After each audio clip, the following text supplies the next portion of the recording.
Shalom Bapak Ibu yang dikasih Tuhan, kembali lagi di Renungan Pagi GKI Gura, Selasa 9 November 2021 dengan tema Buah Kesabaran yang terambil dari kitab Rut pasal yang ketiga ayat yang ke-14, lalu dilanjutkan pasal yang keempat ayat yang ke-6.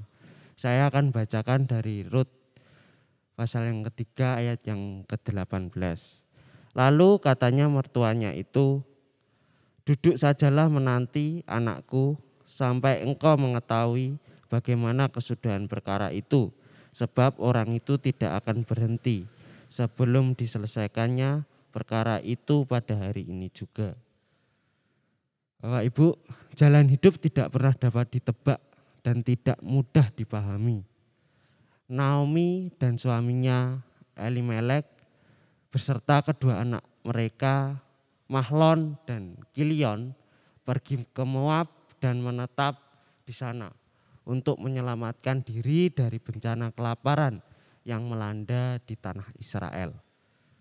Namun di tempat yang diharapkan memberikan kehidupan itu, Naomi justru kehilangan orang-orang yang dikasihinya.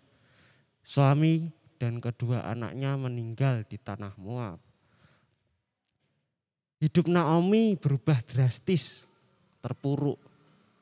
Awalnya ia sangat minder karena begitu banyak kepahitan hidup yang sudah dialaminya. Namun bersama Rut, menantu yang begitu mengasihi dan banyak berkorban untuknya, ia bersedia memulai kembali hidup baru di kampung halamannya, Bethlehem. Rut mengikuti saran Naomi. Kerendahan hati Rut ini diberkati Tuhan. Rut bertemu Boas yang menerima dan kemudian menjadikan Rut sebagai istrinya. Kehidupan Rut dan Naomi yang tadinya pahit pun dipulihkan. Bapak Ibu, seperti halnya buah membutuhkan proses pertumbuhan hingga akhirnya menjadi matang. Kehidupan pun demikian. Kehidupan berproses melalui berbagai hal dan peristiwa, suka dan duka. Perlu bersabar untuk mendapat memahami peristiwa-peristiwa yang terjadi dalam kehidupan ini. Menanti dengan sabar hingga melihat akhirnya, melihat hasilnya. Kita menjalani kehidupan dan menantikan hasil akhir yang manis dengan iman dan pengharapan yang terarah kepada Allah. Bapak Ibu, mari kita tutup dengan berdoa.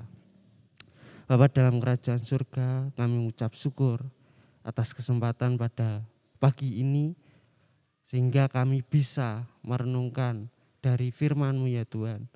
Biarlah kami bisa terus bertumbuh dengan sabar dan terus bertumbuh iman kami ya Tuhan dan semakin kuat dalam hari-hari Tuhan.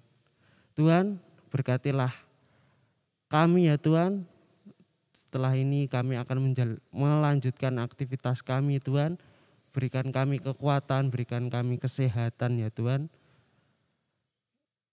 Dan selalu mengandalkan aktivitas kami, mengandalkan Engkau Tuhan. Tuhan, inilah doa kami Tuhan, kami serahkan ke dalam tangan-Mu. Haleluya, amin. Terima kasih, Tuhan Yesus memberkati.